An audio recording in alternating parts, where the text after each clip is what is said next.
परिवार की अहमियत। एक समय की बात है। एक छोटे से कस्बे में मगन नाम का आदमी रहता था। मगन अपने घर में बेटे और पत्नी के साथ रहता था।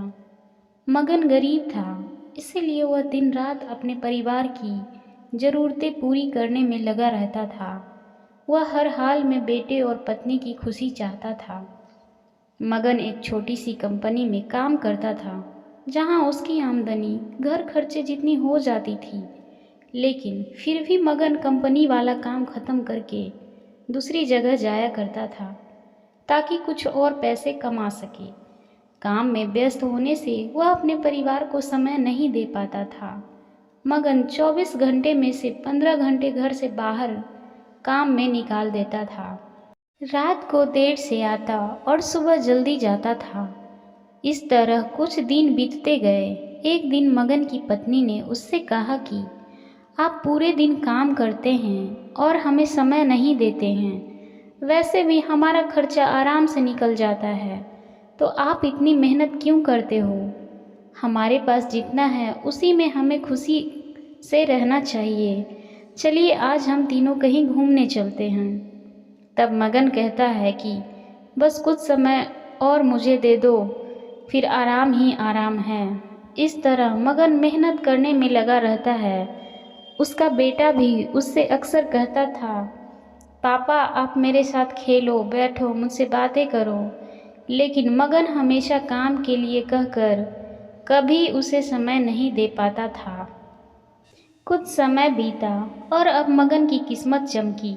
मगन की नौकरी जिस कंपनी में थी, अब उसका मालिक मगन को मैनेजर बना देता है, क्योंकि मगन काफ़ी समय से वहाँ काम करता था और वह मालिक का विश्वास पात्र बन गया था। मैनेजर बनने के बाद मगन बहुत अमीर हो गया। उसकी आमदनी अच्छी खासी थी। अब वह कुछ भी खरीद सकता था। उसकी गिनती धनी लोगों में होने लगी। पत्नी और बेटा बस एक बार कोई चीज़ मांग लेते तो वह तुरंत हाजिर कर देता था। एक दिन बेटा और पत्नी दोनों मगन से बहुत ज़्यादा जिद करते हैं कि वे तीनों समुद्र के किनारे घूमने चले। मगन कहता है कि ठीक है आज चलेंगे, लेकिन मुझे कंपनी में थोड़ा काम है, इसलिए तुम दोनों समुद्र के किनारे पहुँचो, मैं सीधा कंपनी से काम ख़त्म करके पहुँचता हूँ। पत्नी और बेटा दोनों वहाँ चले जाते हैं। तभी समुद्र में बहुत बड़ी सुनामी आ जाती है और आसपास के लोगों को भी बहा ले जाती है। पत्नी और बेटा दोनों पानी में बह गए। जब मगन वहाँ पहुँचता है तो ऐसी हालत देखकर घबरा जाता है। उसने हर जगह देखा, लेकिन सब कुछ नष्ट हो चुका था। उसे यकीन हो गया कि उसकी पत्नी और बेटा भी बह गए।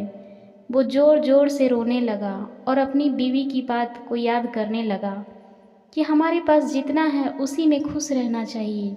अपने परिवार के साथ खुशी के नए पल बनाने चाहिए, ताकि हम उसे हमेशा अपने दिल में संभाल कर रख सके। पैसों का क्या है, कभी होंगे तो कभी नहीं होंगे। सीख, हमें हमेशा अपने परिवार के साथ समय निकाल कर बैठना चाहिए। आशा करती हूँ कि आपको ये कहानी पसंद आई होगी। इस कहानी पर आपकी क्या राय है, हमें कमेंट करके ज़रूर बताइए। कहानी पसंद आई हो तो लाइक शेयर करना ना भूलें। चैनल पर नए हैं तो प्लीज़ सब्सक्राइब करें। Thank you.